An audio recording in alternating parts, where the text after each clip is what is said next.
చూస్తాను.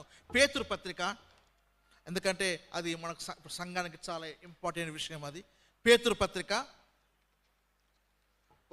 4వ అధ్యాయము 19వ వచనం.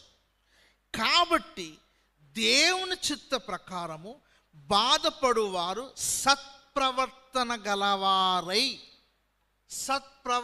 గలవారై నమ్మకమైన సృష్టికర్తకు తమ ఆత్మలను అప్పగించుకొనవలెను.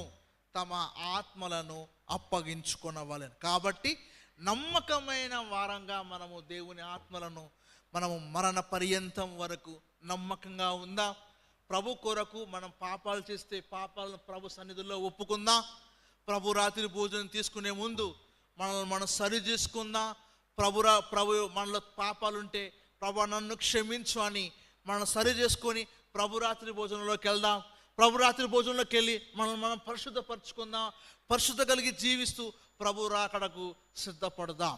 లేకపోతే ఈ భూమి మీద జరుగుతున్న ఉపద్రవాలలో నువ్వు ఇంకా బ్రతికి ఉన్నావు అంటే, నువ్వు ఇంకా సజీవుడుగా ఉన్నావంటే దేవుడు నీకు అవకాశం ఇచ్చాడు.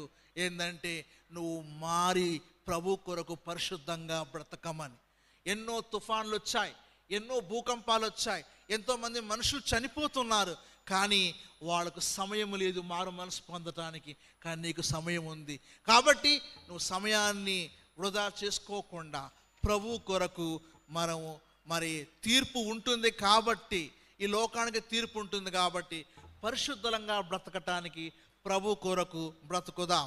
దేవుడు ఈ వాక్యాన్ని దీవించి ఆశీర్వదించునుగాక.